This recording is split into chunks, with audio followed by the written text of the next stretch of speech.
Salut tout le monde, l'épisode 4 de l'Art du guerrier déjà, 4e semaine, et je suis bien content de retrouver mes chums Steve et Barbu de Ville. Mais avant, j'ai des petites nouvelles annonces à faire. C'est que, un peu comme on l'a annoncé ce soir également dans le Carré rond, dans lequel moi et Steve participons, et Barbu de temps à autre, à partir de, pas la semaine prochaine, mais dans 2 semaines, donc on aura, le mardi va devenir une soirée thématique. On va appeler ça les mardis de combat ou quelque chose comme ça. Et vous aurez en fait un double bill. Donc, on commencera la soirée avec le Carré rond pour terminer ensuite à 21h. Ça ne changera pas les mardis avec l'Art du guerrier. Donc, petite soirée thématique où on va parler sport de combat ou divertissement de combat là, pour les puristes. C'est correct. On n'est pas dans le Carré rond, donc on va briser le kayfabe. Mais avant de commencer, parce qu'il y a pas mal de nouvelles cette semaine quand même, je vais saluer mes chums. Donc, Barbu de Ville, toi, comment ça se passe, mon cher? Top shape, mon ami. Bon, parfait. Steve, je viens de passer 2 heures avec toi, donc j'espère que ça va toujours, ça va toujours aussi bien. Oui. Puis, Martin, juste comme ça, là, je t'ai vu plus longtemps aujourd'hui que j'ai vu ma conjointe. Fait que ça te donne une idée. Ben, la bonne nouvelle là-dedans, c'est que moi, j'ai pas vu ta conjointe plus longtemps que toi. Tu vois, ça, c'est bien important. Mais bon, trêve de niaiserie parce que on va ouvrir ça, pas de niaisage. Parce qu'il y a quelqu'un qui verra pas sa conjointe pendant un petit bout, puis c'est Cain Velasquez. La nouvelle est tombée. Bon, probablement que tous ceux qui s'intéressent au sport de combat sont au courant de ça. Ça a fait la tournée de toutes les outlets médiatiques et tout ce que vous voudrez, puis les TMZ de ce monde. Par contre, ben moi, j'ai envie de vous entendre. Écoute, je vais commencer avec toi, Barbu. Moi comment j'entends ça, là, tu sais, bon, on connaît Cain Velasquez, tu sais, début 9-0 dans le UFC, il a traversé du monde incroyable, tout. Cette image, hein, de Mexicain ou d'Hispanique, tu sais, parfait, tu sais, All-American dans NCAA en lutte, fait le passage au UFC, tout le kit, puis là, écoute, agression au moyen d'une arme, causer des blessures qui seraient qui ne mettraient pas la vie en danger de la personne. Peux-tu tomber sur le derrière autant que nous autres ou ben non?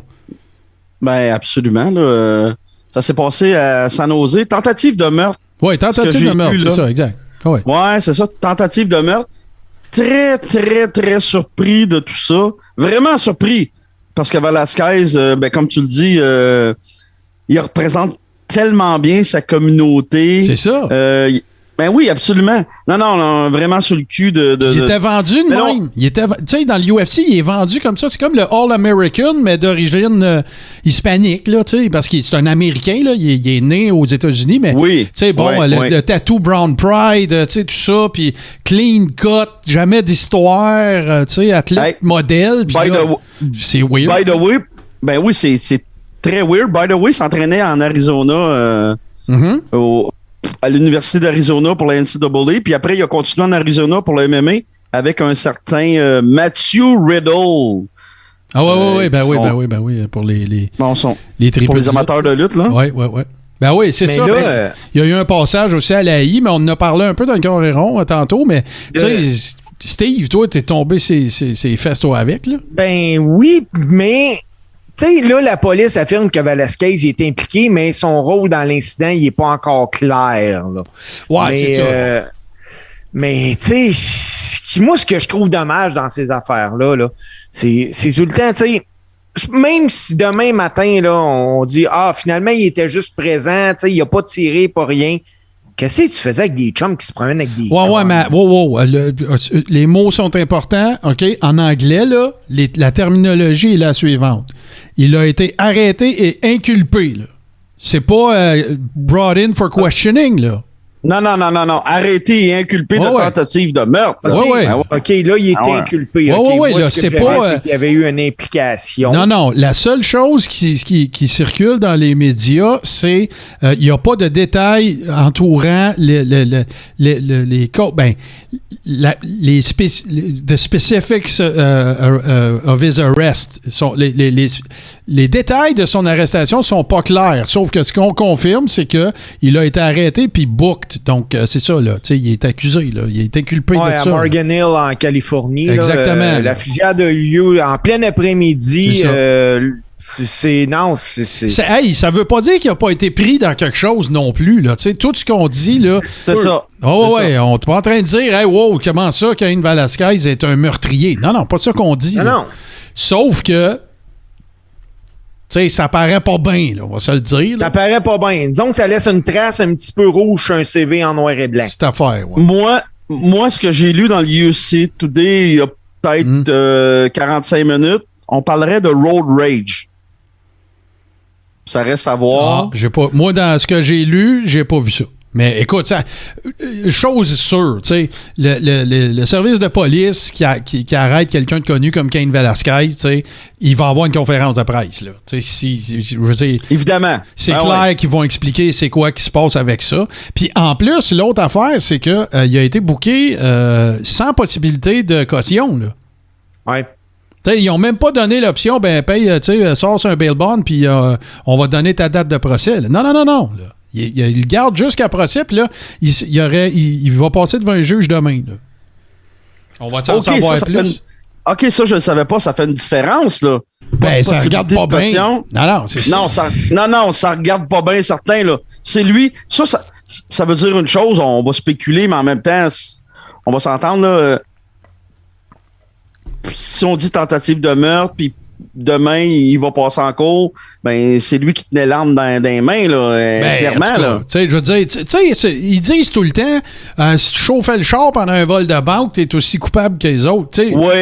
Là, s'il était avec une gang de gars puis qu'il y a eu une fusillade, peu importe que ce soit pour du road rage ou n'importe quoi d'autre, bonne chance, là. Parce qu'on va se le dire, là, c'est pas... en tout cas, ça regarde pas tellement... Regarde, on va laisser les choses se dérouler, là. Il risque d'avoir de l'information qui sort à tous les jours concernant ça, là, surtout s'il passe devant un juge mercredi. Parce que là, ils vont déterminer justement ça va être une enquête caution, ça va être quoi. On va en savoir assurément plus demain. Mais moi... Puis le pire, là, tu sais quoi, c'est que tantôt, on faisait le show, puis Steve, il sort ça, parce qu'il y a déjà, écoute, c'est un grand fan de lutte, puis on était dans le Coréron, là, pour ceux qui ne comprendraient pas la référence, puis je le savais pas, puis je suis vraiment tombé sur le derrière, moi, avec, parce que moi, j'ai toujours eu cette image-là de Cain Velasquez, l'espèce d'origine mexicain, mais américain, Golden Boy, NCAA, lutteur qui est passé avec beaucoup de succès dans le UFC. Tu sais, c'est un gars tu disais que quand il s'entraînait en Arizona. Mais tu sais, il faisait partie de la même gang qui s'entraînait au American Kickboxing Academy, Daniel Cormier, Habib, tu sais, tout ça. Fait que tu sais, je veux dire, c'est pas... Cain Velasquez, c'est pas un gars... comment dire, là, sans importance dans le monde du UFC. Là, il a été considéré longtemps, puis il est encore comme un des bons heavyweights qu'il n'a jamais eu. Là. Écoute, c'est un gars qui est 2 fois champion des lots, puis il a fini ça avec une fiche de 14-3. Non, c'est pas un 2 de pique, là. Ouais, parce que, en tout cas, on va suivre ça. Évidemment que la planète UFC puis MMA est probablement, c'est un peu sur le même sentiment que nous autres puis que tout le monde. Puis là, écoute, je vais passer le puck je te passe le puck un peu, Steve, mais j'aimerais ça que tu commences par me parler. Bon, évidemment, là, tout le monde est au courant de ce qui se passe, du conflit Russie-Ukraine, puis de la Biélorussie là-dedans, tout ça. Mais là, ça commence. Il y a un paquet de mesures qui sont prises par un paquet de pays à plein de niveaux, mais là, le monde de la boxe, il échappera pas, là. Les athlètes russes qui sont listés comme qui font partie des aspirants, ils font plus partie des aspirants, là. Ouais, c'est que la WBC, la WBO puis la IBF ont annoncé conjointement qu'ils sanctionneront plus de combats de championnat du monde impliquant des boxeurs russes puis des boxeurs de la Biélorussie. Voilà. Ça, les boys, là, ça veut dire qu'ici, là, à Montréal, il y a un gars qui s'appelle Arthur Beterbiev qui a un combat contre Joe Smith fils au printemps à New York. Mais à date, il n'y aura pas de combat de championnat entre les deux. Parce que la WBC, elle reconnaîtra pas, elle sanctionnera pas aucun combat de championnat d'un boxeur russe. C'est la même affaire. La WBA a retiré de son classement celui qu'on appelle le Lion, Arslabek Makhmoudov. Lui, il était classé 9e poids lourd au monde. Puis même s'il vit à Montréal, qu'il s'entraîne à Montréal, non, il ne figure plus présentement d'un classement de la WBA parce que justement, c'est des gens qui viennent de la Russie. Oui, on s'entend, là, ils n'ont rien à voir avec ça, là, la guerre en Ukraine, mais c'est pour faire pression sur le gouvernement russe, parce que sûrement que ces gens-là, des Beterbiev de ce monde ou quoi que ce soit, vont appeler leur ambassade ou whatever pour dire « Hey, minute, là, moi, je suis supposé me battre pour 3 millions, là, puis finalement, il n'y a plus, là. » Vas-y, Barbu. Je veux pas dire que la boxe ou le MMA, c'est pas important, là. Mais quand on regarde, même la FIFA, il va y avoir un mondial du soccer. On le sait que c'est maintenant, là, c'est le mondial de soccer, même si je suis pas un fan de soccer, c'est plus important que le Super Bowl, c'est plus important que les Olympiques. C'est l'événement le plus gros au monde parce que c'est mondial, c'est planétaire, c'est universel. C'est même sur la planète Mars, possiblement. La FIFA va enlever les droits à la Russie de participer aussi. Fait que ça te démontre comment que c'est grand, là. Ouais, puis ce qui se passe présentement. Il y a un autre, bon, peut-être que, souhaitons-le, pas pour la boxe, pour le peuple ukrainien, mais tu sais, bon, on verra ce qui en découlera, mais il y avait un gros combat aussi au mois de mai, là, Canelo contre Bivol. Même affaire, là. Exact. Bivol, tu sais, il sera pas sanctionné, ce combat-là. Là. Ça fait que, là, ils ont rien annulé, ils ont pas parlé de quoi que ce soit, parce que le combat, il est supposé être le 7 mai. Sauf que, regarde, là, en ce moment, il y a Bivol, il y a Lomachenko, qui est un Ukrainien, qui, lui, il s'est enrôlé, là. Les Klitschko, même affaire. Regarde, là, tu sais, c'est pas rien une affaire. Tu sais, je veux pas mélanger les choses, là, puis faire des trucs que je fais sur d'autres plateformes, là. Mais, tu sais, c'est plus juste à la TV, là. Tu sais, la planète a rapetissé là, depuis les conflits qu'on a vus avant que l'Internet existe, là, tu sais. Fait que là tu sais, ça a des conséquences dans la vie de tous les jours de bien du monde. Puis, je t'emmène ailleurs avec ça, Steve. Justement, tu sais, moi, un gars que j'apprécie beaucoup, Ross Amber et sa compagnie Rival, qui était sur le point, qui avait conclu une entente pour ouvrir une boutique en Russie. Tu sais, ils ont des boutiques à Vegas, en Australie, à New York, tout ça. Puis là, ils étaient censés en ouvrir une en Russie. C'est tout fini, ça, là. C'est tout tombé à l'eau. C'est fini. Mais, ouais, vas-y, excuse-moi, vas-y. Même que j'ai écouté une entrevue de Rosenberg parce que il a été dans le coin comme Cutman de Usyk, le champion des poids lourds, là, WBF, WBA, WBO. Puis il était inquiet, le Rosenberg, parce qu'Usyk, il est rentré chez eux en Ukraine. Lui, il était en négociation pour son combat face à Anthony Joshua. Puis non, là, c'est let's go, je retourne en Ukraine, puis il était avec les frères Klitschko, puis on se défend, là. Tu sais, c'est des gars, Martin, là.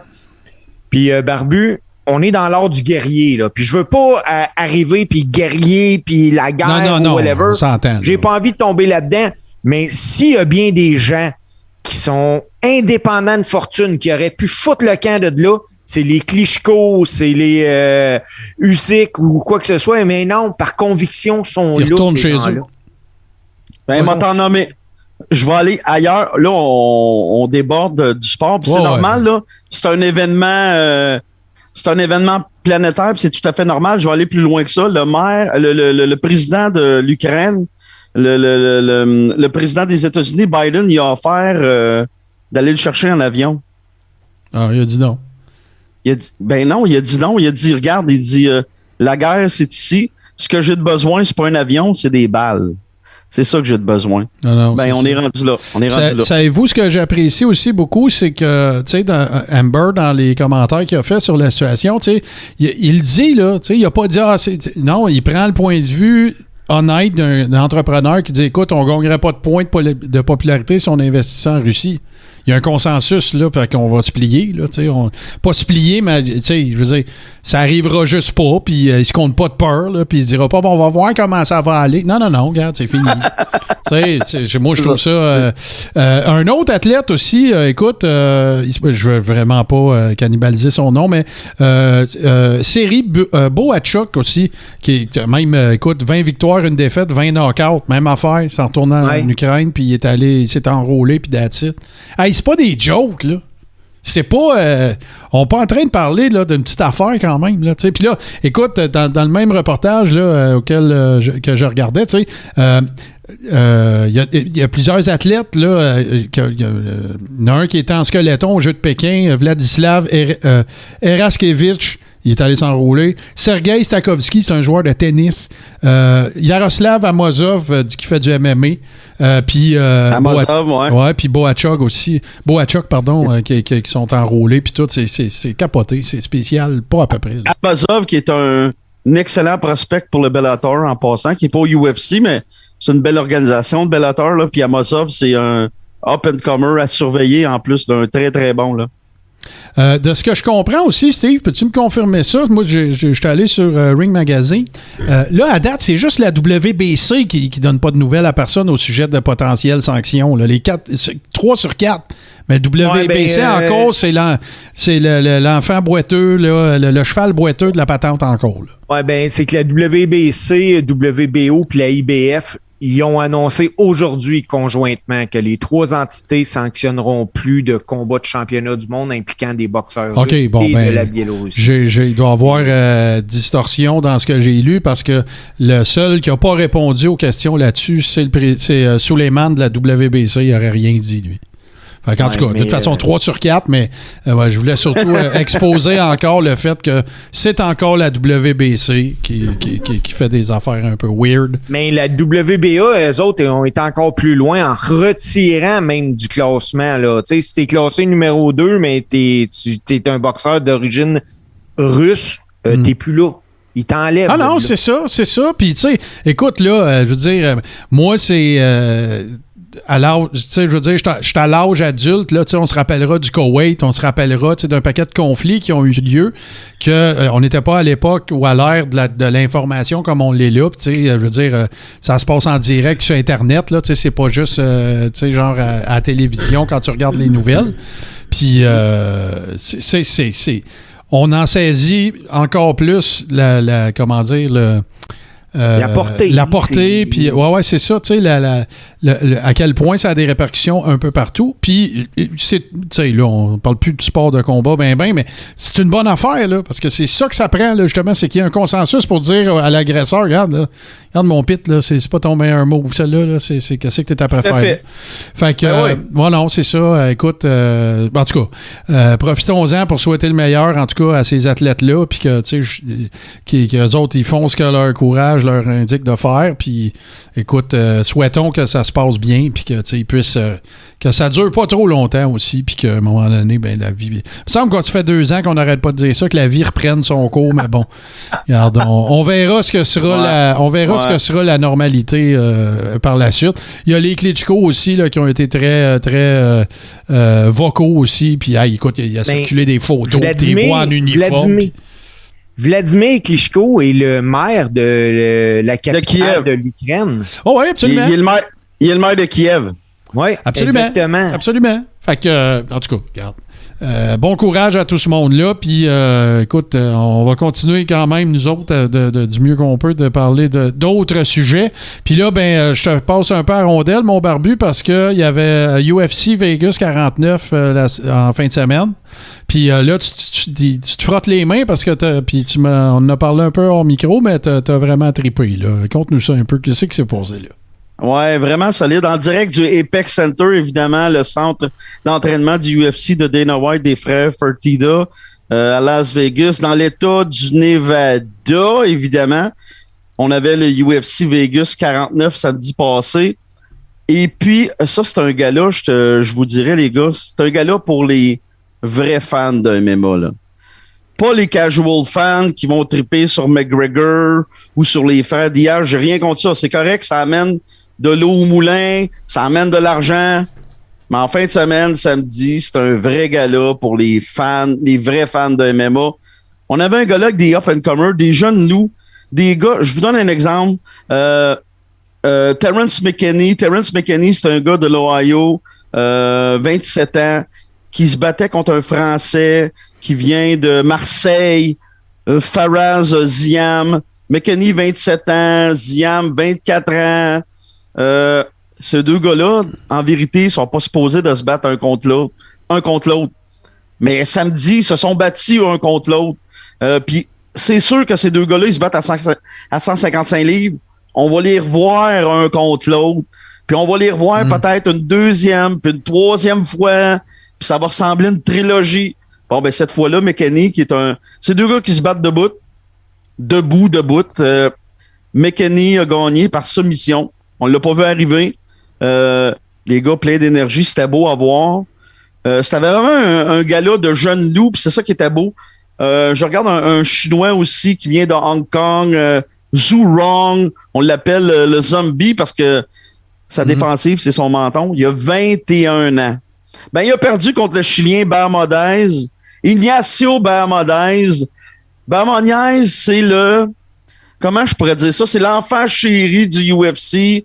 Le UFC espère donc que ce gars-là va emmener quelque chose de différent. Il est hyper charismatique. C'est le genre de gars qui pleure après ses combats. Puis il est très volubile aussi. C'est un peu le Bermudez, Ignacio qui a 24 ans. C'est un peu le Georges Saint-Pierre 2022, là. Beau bonhomme, il parle bien, il a une belle présentation. Il arrive à l'aréna, il est en habit Hugo Boss, il se présente bien. C'est une belle présentation pour le UFC. Ben, il est arrivé contre Zong Rong qui a 21 ans. Tu bookes pas ça là, comme matchmaking. Tu peux pas faire ça. Là. Mais là, c'est arrivé.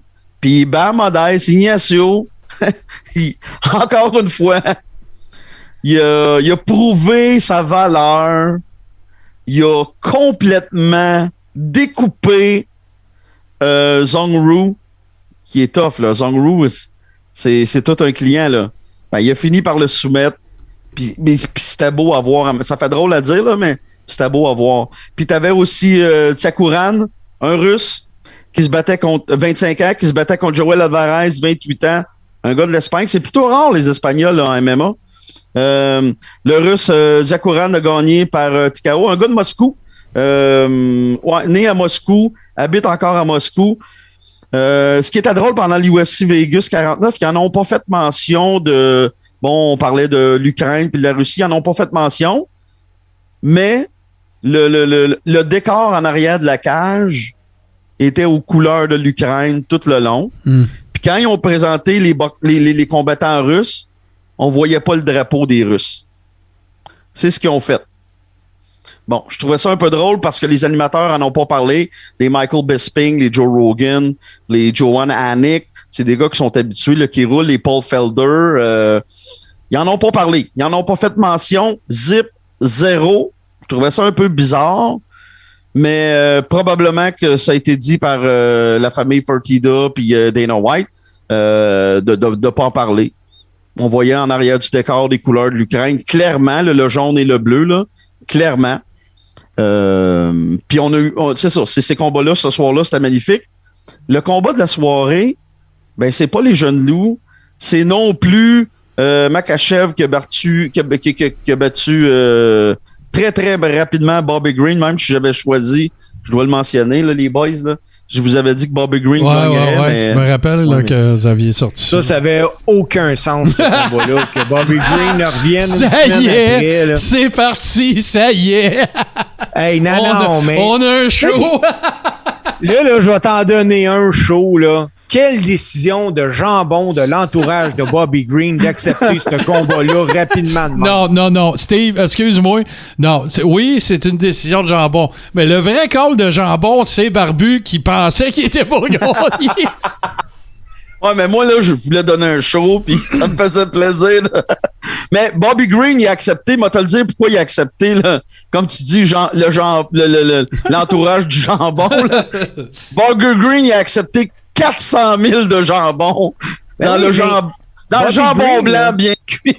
La vérité, oui, aussi, Barbu, il faut la dire au complète, là. Bobby Green, il a mis son nom dans le pot, mais il est le seul qui a mis son nom pour aller contre Makhachev. Personne ne veut l'affronter. Et non, personne ne voulait. Lui, il met son nom dans le pot en pensant que, gars, j'ai mis mon nom, ça paraît bien, mais c'est pas moi qui va y aller, surtout que je me suis battu 10 jours avant. Ben non, mais c'est son nom qui est sorti. Lui, il voulait passer à Pay Window. Là. Je veux dire, ça fait partie du sport. Là. C'est correct. Hey, ça a duré 1 minute et quart, puis il a fait 400 000. Il est pas en plein. C'est pas payé de l'heure. C'est pas payé de l'heure. Pas payé de l'heure. Mais le Fight of the Night, ouais, les gars, le Fight of the Night, le combat de la soirée, là, c'est un combat de femmes, OK? Entre Priscilla Cachoeira, la brésilienne, et Yin Yum Kim de la Corée du Sud. Wow! Mano to mano, flat foot, au centre de la cage, ils se sont approchés pendant 3 rounds. À date, pour moi, c'est mon combat de l'année. Même le 3e round entre ces deux filles-là, ça me rappelait un certain... Là, mon criss-cross avec la boxe, là, ça me rappelait un certain Thomas the Hitman Hearn contre Marvelous Marvin Hagler. Ça me rappelait le premier round de... Ah ouais, c'est un des meilleurs premiers rounds de l'histoire de la boxe. Ça n'a pas duré longtemps, ce combat-là. C'est ça qui est le prix. Ben non. Tout le monde se rappelle de ce combat-là comme, tu sais, d'une guerre. Non, 3 rounds, ça n'a pas été long. 3 rounds. Le 3e round de Priscilla puis de Kim, c'était direct ça. À un moment donné, les deux, ils ont lâché la défensive, là. Ils se sont donné des coups. Puis 2 bonnes boxeuses en plus, là. Des beaux jabs, des beaux crochets, des uppercuts. Ça n'arrêtait pas en couleur, 3 dimensions en 8K. Ça se fait ça. À un moment donné, je me suis dit, s'il y a un lavabo dans le coin, c'est sûr qu'ils le prennent puis ils le pitchent, là. C'est sûr, ça n'a pas de bon sens, là. Je le sais que Steve, c'est un gros analyste de scorecard. Puis tu vois, décision unanime, 29-28, 29-28, 29-28. Hey, ça, là, tu commences à parler de série, là. Surtout si c'était tôt en plus, là, je veux dire... Ce que j'ai vu là, de ce match-là, c'est la fin. Puis je me rappelle de dire, hey, elle a une face à la GSP. Parce que Georges Saint-Pierre, on s'entend qu'il marquait à rien, là. Priscilla, ça. La brésilienne. Hey, on aurait dit GSP à conférence de presse avec son sac de glace à la tête, là. Ben, tu sais, ou même la conférence après le combat contre Hendrix, là. Oh, oui, c'est ça. Ouais, c'était fou raide. Ouais, mais ça, on va s'entendre sur quelque chose. Hendrix puis GSP, c'est Hendrix qui avait gagné. Ben, on recommencera pas parce qu'on a réglé ça dans l'épisode 1. Essaye pas, Barbu, là. Mais là, les boys, t'avais-tu pas mal fait le tour de cette carte-là, mon Barbu? Absolument. Parce que moi, je veux garrocher quelque chose dans le milieu de l'octogone, là. Puis, tu sais, je le sais que c'est déjà sorti, puis qu'il y en avait été question en 2021 aussi, puis tout ça. Dana White a affirmé dans les dernières heures, c'est pour ça que je me permets d'en parler, parce qu'il en a déjà parlé à fin 2021, qu'il serait bien surpris qu'en 2022, on n'ait pas droit à un Diaz-McGregor numéro 3. Qu'est-ce que vous en pensez, vous autres? Ah, moi, je paye, c'est sûr. Moi, je suis là, c'est sûr. OK. Ben, moi, je veux pas me mettre au-dessus de la masse. C'est pas ça que je veux faire, là, mais j'ai aucun intérêt pour ça. Aucun. Moi, je vais en avoir un.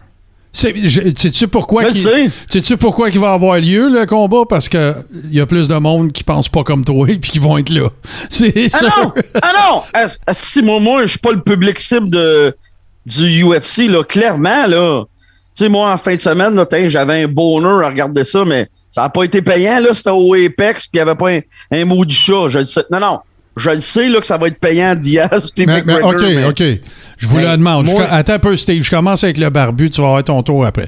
Fait que toi, tu es en train de me dire, là, regarde le body language, les bras croisés. Check ça, moi, qui est déjà fermé, là. Tu me dis... Bon, c'est sûr que tu peux pas me dire que tu le regarderas pas. T'es abonné. Tu me dis... ouais, le regarder, c'est sûr. C'est ça. Fait que c'est pour ça que ça va arriver. Tu comprends-tu? C'est le fear of missing... le fear of missing out. On va tout l'avoir, là. C'est sûr. Toi, Steve, qu'est-ce que t'as à dire là-dessus? Ça t'intéresse-tu ou tu t'es comme tout le monde? Bof, moi... Moi, ce que j'ai à dire là-dessus... c'est que si jamais tu l'entends puis je t'en ai pas parlé, texte-moi que je le commande.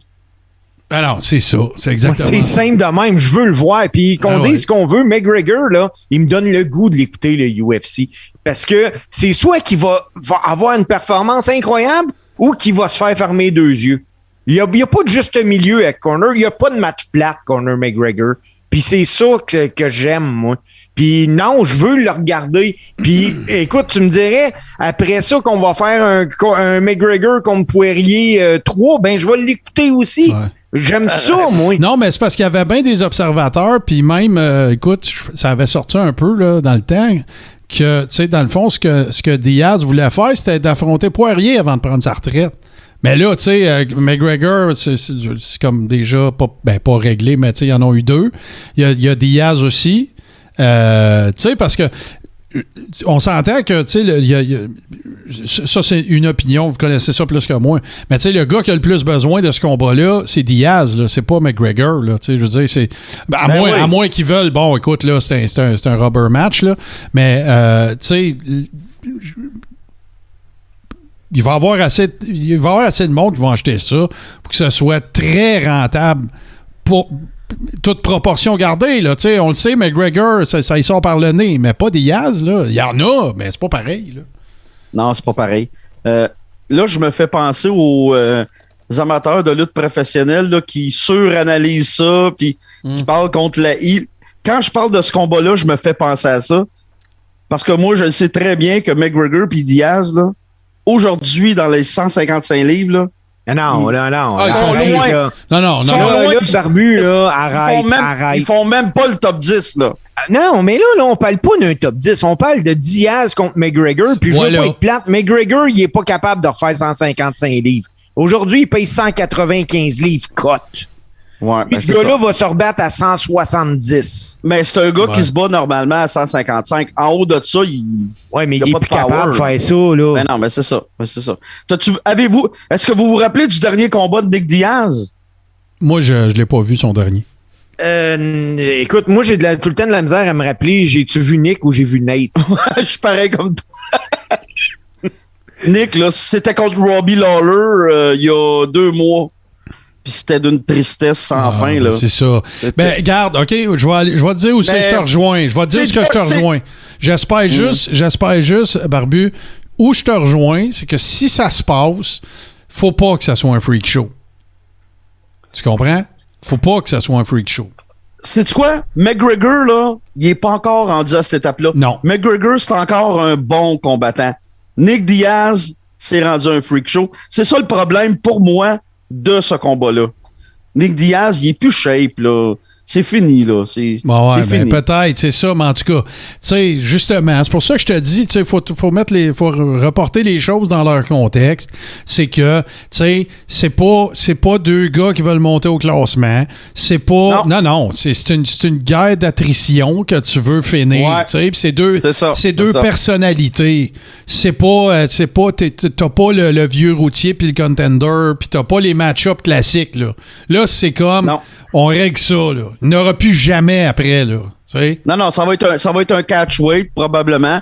Comme Steve, il dit, évidemment, McGregor ne peut plus faire les 155 livres. Nick Diaz, ben, non plus. Nick Diaz peut se battre probablement à 170 présentement. Mais Nick Diaz, c'est drôle, hein, l'analogie que je vais faire. Il me rappelle, là, les dernières années de George Foreman. Il roule sur son nom, là, puis ben, il a encore un bon jab, il est encore capable debout. Mais je l'ai vu à son dernier combat, là, s'accrocher après la cage, puis il manquait de respiration, là. C'était difficile pour Nick, là. Mais je comprends que le monde, c'est sûr que ça va être vendeur. C'est sûr. Clairement, là, c'est des gros noms, là. Clairement, là, il y a encore son nom. L'affaire qui arrive aussi, là, tu sais, je fais juste regarder dans nos commentaires, je fais juste, tu sais, moi, je suis comme le fan du samedi soir, tu sais, je veux dire, je regarderai pas, tu sais, quelque chose qui est pas un marquee fight, là, tu sais, je regarde ça de plus loin puis à plus haute altitude. Mais tu sais, le fan moyen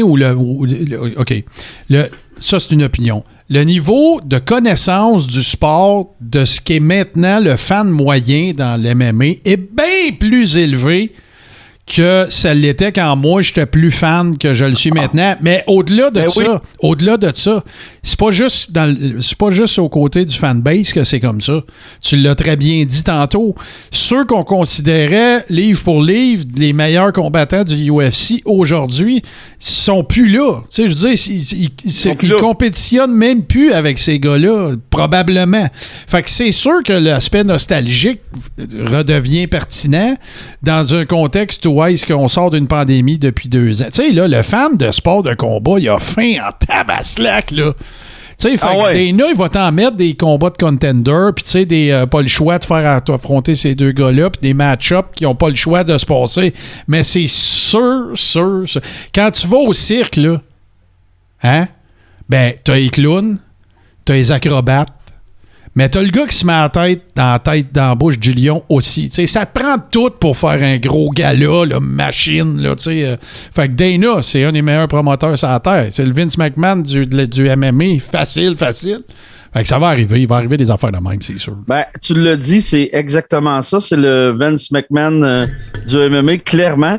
Puis dans ton cirque, oublie pas les nains. En tant que gars de 5 pieds 4, là, faut pas que tu oublies les nains. Moi, je préfère dire les petites personnes, mais ça, je garde. Ah ouais, OK. Je suis trop woke pour toi. La journée, les boys, là, qui va avoir un Diaz contre McGregor, on va mettre n'importe quelle sous-carte. Les gens, ils vont parler de Diaz contre McGregor. Puis c'est Diaz puis McGregor qui vont vendre les tickets. Ah, c'est sûr. Faut juste que tu fasses attention, si tu bookes ça, de pas porter ombrage à un autre combat. Tu sais, t'auras pas d'autre chose de plus huge que ça. Tu sais, Dana, il est trop intelligent. Il va se dire, gars, m'en faire 2 ce mois-ci, au pire, au lieu d'en faire un, puis tout coller dessus. Fait que, mais c'est intéressant. Les gars sont pas McGregor, mais particulièrement Diaz, il est plus assez bon pour faire ça. Mais si t'en fais une demi-finale, j'ai rien contre ça. Fais pas ta finale de ça, là. Ben voyons donc, c'est le main event certain. Je pense pas que ça arrive. Non, mais vends-les comme un main event. Mais t'arrives à soirée. OK, ben toi, tu parles de respect du sport, là. Oui, c'est ça que je te dis, moi. Je suis d'accord. Je suis plutôt d'accord avec toi. C'est que tu sais, je comprends ce que tu dis. C'est une question de respecter ceux qui sont là à journée longue puis qui grindent, tu sais, alors que, tu sais, Diaz, ben, peut-être qu'il s'entraîne encore, je le sais pas, mais il y a une question il y a une notion de respect là-dedans. Surtout s'il y a un match pour une ceinture. Moi, là, c'est pas compliqué. Que ça soit dans n'importe quel sport de combat, OK? Même à la lutte. Moi, là, le dernier match de la soirée, s'il est pas pour un titre, j'ai un problème. Je suis tout à fait d'accord avec toi. Puis si le match pour le titre le plus important, entre guillemets, parce qu'on s'entend qu'il n'y a pas de notion d'importance de titre, là, c'est classé par poids, là. Mais si le combat, le main event devrait toujours être pour un titre. Moi, je suis old school de même. Fait que dans ce sens-là, je te rejoins. Je suis d'accord avec toi. Moi, c'est pareil pour moi, Martin, puis on va dire quelque chose là, à propos de la lutte professionnelle. Pour moi, là, c'est un sport de combat au même titre que les autres. Là. C'est la même affaire. Là. Ouais, non, je comprends. Les gars sont aussi tough. Là. Pour moi, il n'y a pas de, différence. C'est le même respect. Oui, ça, je suis d'accord avec toi. Ça, là-dessus, je suis d'accord. Puis, écoute, là, je veux dire... tu sais, là, on fait du coq à l'âne puis du branche à branche. Correct. Non, mais dans le sens que, tu sais, Diaz, McGregor... c'est comme si tu leur demandais de se battre fake 7 jours semaine. La lutte, c'est un peu ça, là. Fait que c'est pas moins demandant, ça, c'est clair. Là, non. C'est demandant autrement, mais c'est pas moins demandant, ça, c'est sûr. Non, c'était une autre affaire, c'est ça. Mais parce qu'écoute, il y a des combattants du UFC qui sont déjà passés à Rogan pour dire je pissais sur la lutte professionnelle avant, puis là, tu vois, j'ai été approché ou j'étais allé passer 3 jours au Performance Center de la I, puis quand ils ressortent, ils sont comme dude, c'est des machines, ces gars-là, puis ces filles-là. Tu sais, il y en a plusieurs qui ont été on the record pour dire ça, là. Parle-en à Cain Velasquez qui l'a dit lui-même. Je peux pas, il est en prison. Moi, c'est ça serait dur. Il a trouvé ça tough, la lutte, lui. Il l'a dit. Là, il l'avait dit. Il y a un respect. Tu sais, même à l'époque, même à Rogan aussi, là, même à Rogan, lui-même en avait parlé à un moment donné. Tu sais, c'est un vieux débat / c'est un vieux beef, ça. Tu sais, de dire, d'autres aïeux, tu es juste un lutteur professionnel, puis tout le kit. C'est plus vrai, là. Non, c'est ça, c'est plus vrai. Non. Puis de toute façon, l'UFC, à ça, quand tu regardes les gars faire de leur promo, puis tout, tu sais, ça ressemble plus à de la lutte de l'époque que la lutte à Star, tu sais. Ah ouais, non, le packaging du UFC, c'est ça, je m'en allais dire. J'ai regardé cette semaine le UFC Countdown. Vous pouvez voir ça sur le channel YouTube du UFC, le UFC Countdown pour Covington contre Masvidal. Tabarnouche, c'est packagé comme le WWE Network. C'est super bien fait. Pis c'est packagé comme de la lutte, là. Pis c'est correct. Ils ont été chercher ça de la lutte. Tant mieux. Oui. Pensez-vous que Masvidal va essayer le genou d'en face à l'ouverture du combat? Non, il fera pas ça parce que Covington, il sait très bien. Les deux, ils se sont entraînés ensemble depuis l'âge de 17 ans.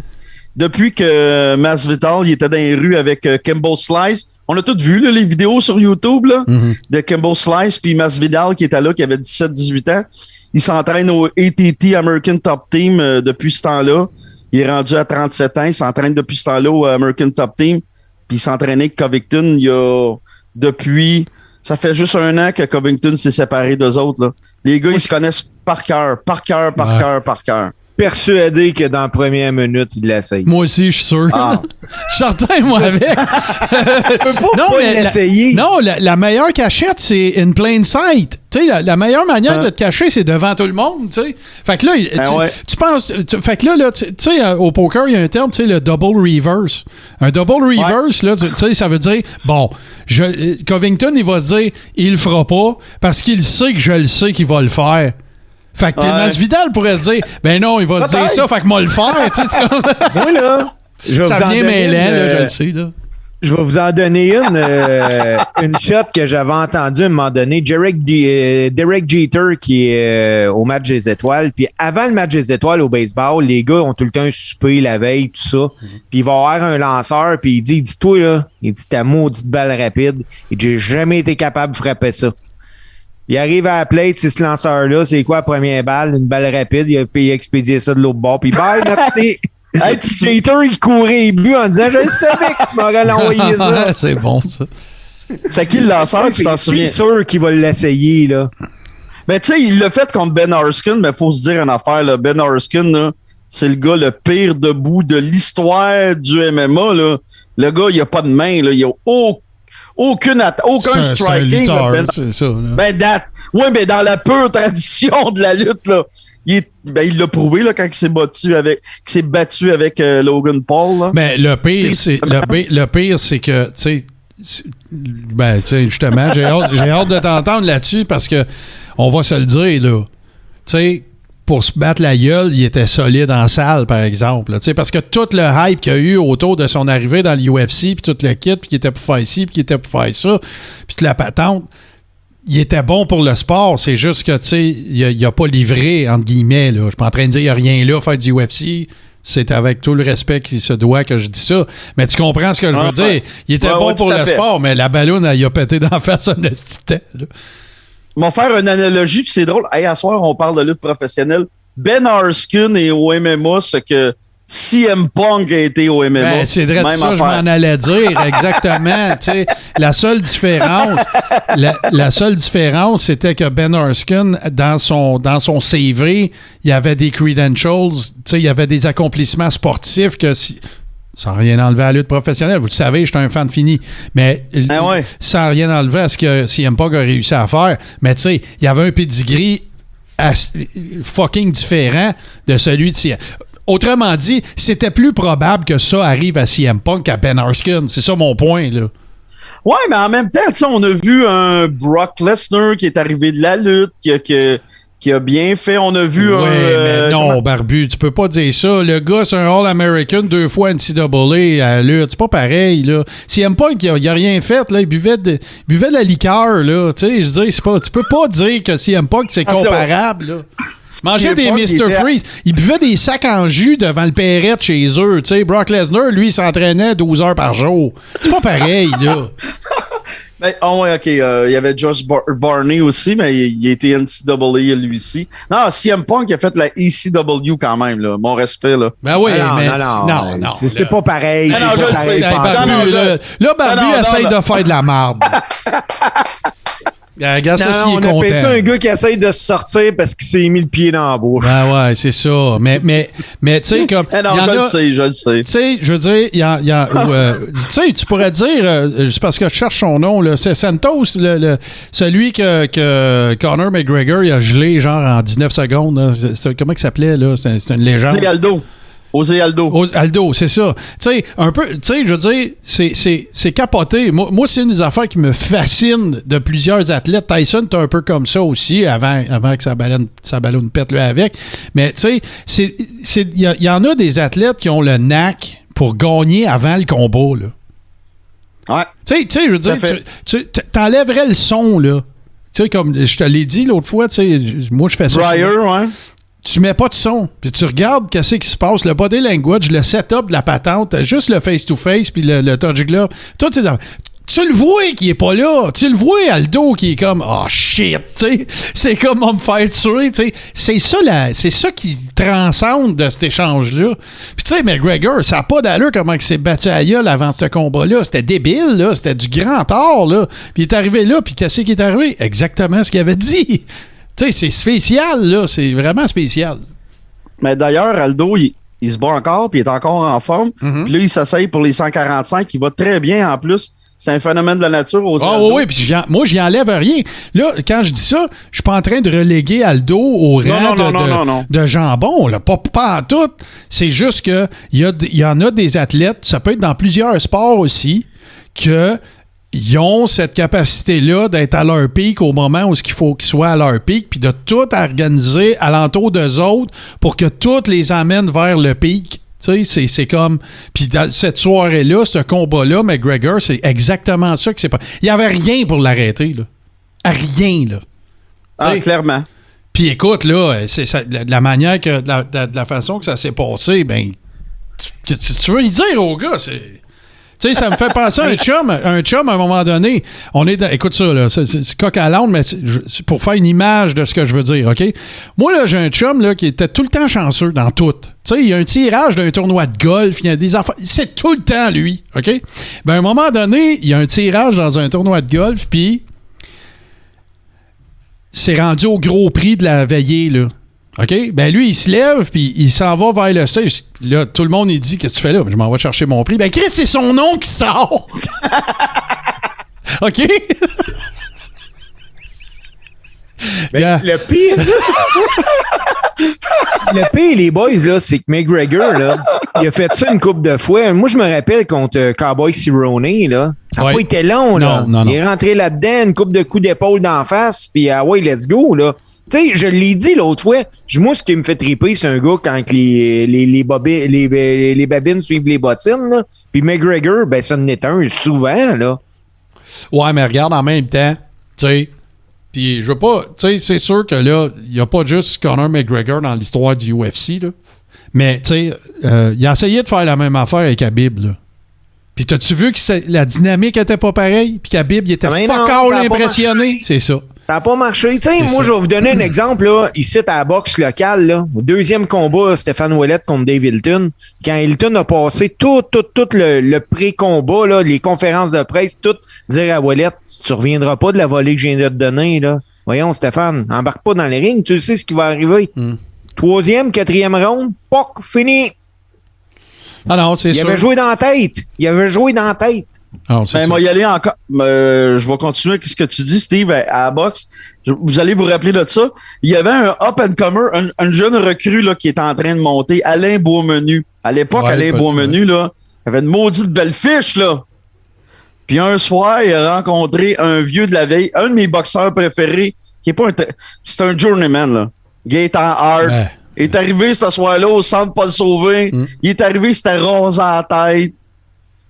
Ben, ce soir-là, là, puis il disait à Beaumenu dans les journaux, le jeune, tu sais pas ce qui va t'arriver. j'ai affronté les meilleurs, j'ai affronté Aaron Pryor, j'ai tué le Racine. Tu sais pas ce qui va t'arriver. Ben, ce soir-là, Beaumenu, il y avait une fiche parfaite. Il s'est écrasé comme du caramel mou. Puis ça a été le dernier beau combat de Gaétan Hart ce soir-là. Ouais, c'est ça. C'est comme le dernier rugissement du tigre, tu sais, avant de se faire... qui perdent toutes ses dents. Il y a quelque chose, il y a une noblesse là-dedans, il y a une allégorie là-dedans. Il me reste juste assez de gaz pour faire un dernier burn. Là. Fait que c'est ça qui est arrivé. Puis moi, la rédemption à travers le sport, c'est une des thématiques qui vient le plus me chercher. C'est pas pour rien que, écoute, Raging Bull est un de mes films préférés de tous les temps, là, l'histoire de Jake LaMotta. Mais c'est ça, ça arrive.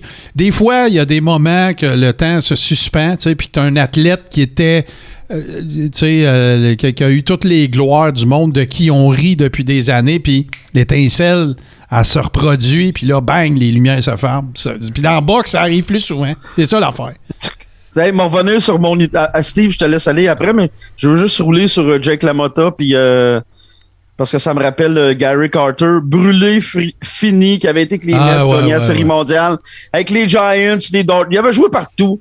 Il est revenu finir sa carrière avec les Expos, puis on se souvient de son beef avec André Dawson, sa dernière présence au bâton à vie. J'étais allé au stade olympique, un double par-dessus la tête d'André Dawson. Il a fini au deuxième but, un point produit, puis il a gagné la game. Son dernier at-bat. Ouais, c'est ça. Ça, c'est son dernier at-bat, ça. Spécial. Ça ressemble à ton lion, là. Ah ouais, c'est ça. Steve, tu voulais ajouter quelque chose? Ben, je veux pas ajouter nécessairement quelque chose. C'est qu'on parlait de boxe, même que Martin, tu m'as ouvert une porte en disant des rugissements de tigre. Puis j'ai envie de vous parler de quelque chose. Des boys, je vois l'heure passer. Ouais, t'as le temps, vas-y. Un gala de boxe Die of the Tiger ce jeudi 3 mars au casino. 7 combats. Mais ça va finir avec 6. Je vous colle la shot d'avance parce que Christopher Guerrero, il n'y a toujours pas d'adversaire d'annoncer à 2 jours du gala. Là. Mais encore? Oui, encore. Mais il y a 3 combats que j'ai envie qu'on parle rapidement. Là. Il y a Steve Claggett qui affronte Sébastien Ézéchiel Aguirre. Je ne vous compterai pas de mentir. Je connais pas pantoute Sébastien Ézéchiel, là, mais... je connais Steve Claggett, puis je sais que Steve Claggett donne toujours un bon show. Fait que si vous avez la chance, les boys, il va être télévisé le gala en plus sur TVA Sport. Écoutez ça. Claggett, c'est quelque chose. En semi-finale, le surprotégé d'Eye of the Tiger, Steven Bang Bang Butler. Le surprotégé. Contre Hector Manuel Zapata. Zapata, là, écoutez, là, on se comptera pas de menterie, là. Et il représente pas réellement une menace pour Butler, là. Le gars, il a une fiche de 20 victoires, 6, puis là-dessus, il y en a 6 par KO. Mais Butler, j'ai hâte de voir ce qu'il va faire parce que ces 2 derniers combats, il s'est fait passer le KO, mais solide, là. Je sais pas si vous vous rappelez, là, contre Murata, il s'est fait geler. Puis au Mexique, la dernière fois, contre Jesus Macias, il s'est fait geler avec. Fait que j'ai hâte de voir. J'espère que Butler va se faire tester rapidement dans le combat pour voir quel genre de Steven Butler qu'on a affaire ou si on a affaire à un gars qui, malheureusement, à cette heure, va garder des séquelles de ses 2 derniers knockouts.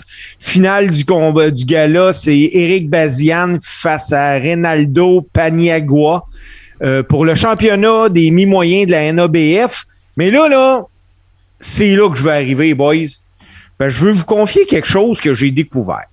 La dernière défaite de Reynaldo Paniagua, elle remonte au 3 février 2017. Après ça, il y a eu 7 victoires en ligne. Puis là, je suis allé voir ses adversaires, puis les 7 adversaires ensemble ont une fiche de 50 victoires, 132 défaites. Le dernier combat qu'il a fait, là, il a battu par KO un gars qui avait 14 victoires, 45 défaites. Comment ça se fait que ce gars-là se ramasse en combat de championnat? Ben, c'est quoi, Steve? C'est plate à dire, là, mais c'est le monde de la boxe. C'est pas mal ça. Moi, les boys, là, j'aime la boxe. J'aime la boxe. Bazian, il y a une fiche de 26 victoires, 20 knockouts. Puis la seule comparaison que j'ai trouvée entre Bazian et son adversaire, c'est le poids. C'est l'équivalent comme si moi j'allais affronter Oscar Rivas parce qu'on pèse tous les deux 220 livres. Je veux bien qu'on prenne soin de nos boxeurs, mais à un moment donné, il va peut-être falloir revoir la qualité au Québec des boxeurs, des adversaires qu'on donne à nos boxeurs parce que ça n'a pas de maudit bon sens. C'est bien simple, là. Quand tu fais venir des avions, là, tu regardes à Dorval, il y a un avion rempli de Mexicains, là. Bon, ben, il y en a à moitié, là, qui vont aller travailler qui vont aller travailler dans nos champs, là. Puis qui le font, puis c'est tant mieux parce que nous autres, les Québécois, on est trop paresseux pour le faire, là. Il y en a la moitié qui vont travailler dans les champs, puis l'autre moitié, ils vont appartenir à Eye of the Tiger, là. C'est ça, là. C'est vrai de ça, là. Mais j'aime bien ton analogie, Barbu, mais j'aimerais ça, Steve, parce qu'il y a quelque chose qu'on a comme... on est passé droit. Il y a deux affaires sur lesquelles on est passé droit qu'on aurait dû discuter dans l'open du show. La première, c'est que, tu sais, on parlait tantôt de Bohachuk, là, qui est retourné en Ukraine, mais c'est parce que ça a des conséquences, un boxeur québécois aussi, parce que Michael Zouski était censé se battre avec lui à Trois-Rivières, là, puis à cause de ça, ben, je pense qu'ils ont trouvé un adversaire, parce que, écoute, ça aurait fait un méchant combat pareil, là, parce que Zouski, c'est 35-2, aucune défaite, aucune nulle, 23 knockouts. Puis Bohachuk, il a une bonne fiche aussi. Là. Je pense qu'il y a une défaite, 20 victoires, 20 knockouts. 20 victoires, oui. C'est ça, fait que ça a des conséquences ici pareil, là. Oui, ça a des conséquences. Puis j'ai vraiment, vraiment, vraiment aimé le post de Zouski, justement, qui a fait ses réseaux sociaux, disant qu'il comprend la situation, qu'il aurait fait la même affaire, puis qu'il souhaite le meilleur à son adversaire, puis que c'est juste une partie remise, là. Oui, on est touché par ça, les gars. Puis, tu sais, présentement, le monde du sport, que ce soit le hockey, la boxe, le MMA, vit des heures sombres à cause de ce qui se passe en Ukraine. Puis, je veux finir sur de quoi que moi, j'ai trouvé ça beau. J'ai trouvé ça beau la semaine dernière, puis je veux lever mon chapeau à cette fille-là, la boxeuse Marie-Pierre Roule, qui a remonté dans le ring, puis qui a remporté une décision face à Yamila Esther Reynoso.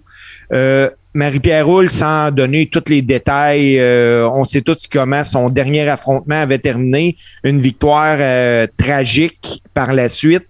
Puis c'est clair quand Marie-Pierre Roule a fait sa marche vers le ring, là, qu'elle y a repensé à ça. Mais non, elle a été capable de passer par-dessus cette barrière-là, de gagner son match. Elle l'a sûrement eu dans la tête. C'est sûr. Mais chapeau Marie-Pierre Roule est revenue. Ça a été le fun à voir. J'ai vu le combat. Ouais, puis au-delà de ça, Steve, je sais pas si tu étais là. Oui, je pense que oui. Dans une ancienne vie, on a eu la chance de la rencontrer, Marie-Pierre. Puis, chic fille, là, vraiment là, gentille, généreuse. Tu avais fait avec un collègue, tu avais fait une entrevue avec elle d'une gentillesse. Elle nous avait écrit après pour dire merci. Tu le kit. Tu sais, le genre de personne, là, c'est arrivé une couple de fois de même, le genre de personne que, tu sais, tu restes en contact, tu veux suivre après, puis tout. Fait que moi, ça m'avait la fameuse histoire de son dernier combat, ça m'avait shaké un petit peu. C'est pas ma chum, je la connais pas personnellement, sauf que, tu sais, j'avais jasé avec elle un petit peu quand même après. Puis, vraiment, tu sais, comment je te dirais ça? T'espères jamais qu'à cause d'un événement plate puis tragique comme ça, que, tu sais, une personne tourne le dos à son sport, mais si c'était arrivé, c'est compréhensible. C'est compréhensible. C'est ça, là. Je veux dire, c'est comme... tu sais, fait que chapeau, vraiment, tu peux pas mieux closer ça, mon cher Steve.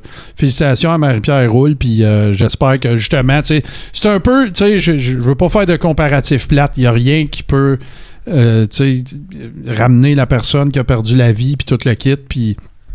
Mais tu sais, je comparerais ça... moi, ça m'est déjà arrivé. Je comparerais ça à retourner nager quand tu as eu peur de te noyer. Là. À un moment donné, c'est sûr, c'est évident que tu y repenses. Puis, tu sais, d'avoir le guts de le refaire. Tu sais, les événements, ils sont passés. Là. On peut rien y changer. Là. C'est plate, c'est tragique, c'est dommage. Mais, tu sais, la vie continue. Puis, je suis content pour elle qu'elle ait pu...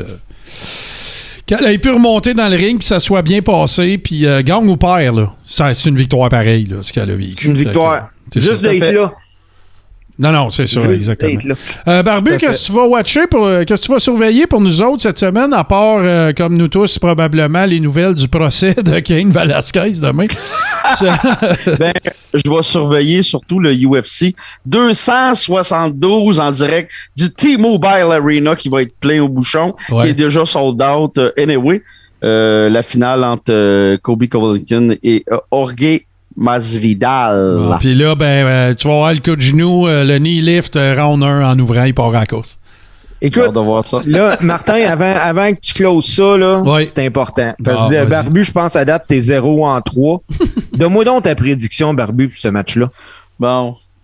Il l'avait donné déjà. Il l'avait donné déjà, me semble, dans un show passé. C'est possible, oui. Regarde, dis-nous, là, c'est qui que tu penses qui gagne? C'est Covington. OK, fait que t'as pas changé ton pic, puis Steve non plus, ça veut dire. Masvidal, il y a moi, je vais dire Masvidal par un need shot. OK. Là, ça, c'est-tu officiel, ça, là, Steve, là, que tu dis que c'est Masvidal? Parce que t'avais dit Covington. Masvidal avec un coup de genou. OK, mais là, t'es-tu en train de faire ton smart ou t'es sérieux, là? Non, je suis sérieux. Ah, OK. Je suis sérieux. Covington n'a pas ce que ça prend pour battre. Bon! Mais ouais, là, une semaine, t'as dit que c'était Covington qui gagnerait, Steve. Come on, là. Sacrifice, les gars. Faites pas exprès pour essayer de faire un show, là, tu sais, juste de dire le contraire. Il est fini le show, Néo. Masvidal, OK, parfait. Moi, que chez Plume, je prends Bryce Mitchell. OK. Bon, écoute... on fera, j'aimerais ça, les gars, que vous fassiez vous me donnerez vos prédictions là, pour les combats d'importance là, pour UFC 212, puis on postera ça sur la page Facebook de l'Art du Guerrier, pour qu'il y ait des traces de ça. Fait que je vous donne, on est quoi? On est le 1er mars, je vous donne jusqu'à... Tiens, je vais vous donner jusqu'à jeudi 18h. Sinon, si à 18h, on ne l'a pas fait, on est en retard, là, comme tu me dis. Là, non, si à 18h, vous ne l'avez pas fait, vous êtes des hosties de faux-nez. C'est ça que ça veut dire. OK, c'est bon. Fait que tu peux me les envoyer pareil, mais je vais dire les prédictions du faux-nez au barbu. Puis je vais les mettre pareil, parce que j'ai dit qu'on le ferait. Je vais honorer ma parole. Mais non, puis les boys, ça fait encore une heure super agréable. Merci à vous autres. Merci aux gens qui sont avec nous sur Twitch, évidemment. Je vous rappelle que que tout ce qu'on fait, en fait, dans l'Art du Guerrier, qui se déroule sur Twitch, est disponible en balado-diffusion aussi. Très rapidement, là, ça va être prêt demain, donc sur Apple Podcasts, Google Podcasts, Spotify, tout bon podcatcher. L'autre chose, si vous aimez ce qu'on fait, si écoute, on va se le dire, là. On est un petit peu en arrière sur nos prédictions du nombre de likes de notre page Facebook. Fait que si ça vous adonne, là, je vois qu'en ce moment, il y a 4 personnes. Si les 4 que vous êtes, allez liker la page, on a une augmentation de 33%. Ça serait vraiment apprécié. Faut regarder ça, hein, baby steps, tu sais, puis tout ça. Ça a l'air que c'est le premier 100 000 qui est tough à aller chercher. Fait que si ça vous adonne, ça serait bien gentil. L'autre chose, c'est sachez que nous sommes les captations des shows aussi qu'on fait. On va rendre ça disponible en visuel. Également, on travaille sur différentes affaires, fait que restez avec nous autres. Oui, c'est ça, pendant que le barbu il flex puis que ça gonfle par en dessous. Restez avec nous. Si vous aimez ce qu'on fait, n'hésitez pas à partager non plus. Nous autres, on n'a aucune prétention, on se fait du fun à faire ça. Moi, je me prétends assurément pas un expert, puis j'ai du fun avec mes chums, puis si vous avez du fun avec nous autres aussi, invitez-les vos chums, puis c'est de même qu'on va construire, écoute, un conglomérat de podcasts de sport de combat. Écoute, on va devenir des gazilliardaires. Ça va être super le fun. Fait que sur ce, chers amis, je vous dis un énorme merci. Merci à ceux qui étaient avec nous également. Et écoutez, on vous retrouve la semaine prochaine. Ça va être mardi, comme toujours, à 21h. Salut, messieurs!